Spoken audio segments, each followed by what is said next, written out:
Tuesday morning I think ஒரு 1 week போல் ஆயிடுச்சுன்னு நினைக்கிறேன். வெயிலெல்லாம் பார்த்து நல்ல ஒரு கூலஸ்ட் கிளைமேட்டாக இருந்துச்சு. இதுக்கு முன்னாடி வின்டர் சீசனில் நார்மலாக இருக்கும். லைக் வந்து காலையில் குளிர் இருக்கும், மதியம் போல் எப்போவுமே நார்மலைஸ் ஆகிடும்.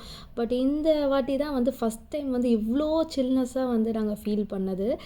மெயினாக அதுவும் சென்னையில் ஒரு மினி ஊட்டி கொடைக்கானல் இருந்த மாதிரி இருந்துச்சு. ஐ திங்க் எல்லா சென்னை பீப்புள்ஸும் என்ஜாய் பண்ணியிருப்பாங்கன்னு நினைக்கிறேன், accept house wife.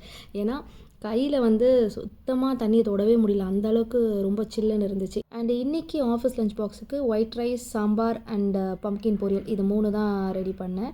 So pumpkin பொரியல்லாம் ரொம்ப நாள் ஆகுது பண்ணி. ஐ திங்க் ரொம்ப நாள் கூட இல்லை, ஒரு 1 இயர் 1.5 இயர் கிட்ட ஆகிடுச்சு. லாஸ்ட்டு பொங்கல் அப்போது பண்ணி சாப்பிட்டது, பொங்கல் டைமில். அதுக்கப்புறம் இப்போ வந்து ரீசெண்டாக எனக்கு கிடச்சதுனால இன்றைக்கி அதை பொரியல் பண்ணியிருந்தேன். இந்த மஞ்சள் பூசணி சீசன் வந்துச்சுனாவே பொங்கல் ஸோ அந்த வே தான். ஸோ மெயினாக பொங்கலுக்கு தான் இதை வந்து படைப்பாங்க. நாளைக்கு vlogல பார்க்கலாம்.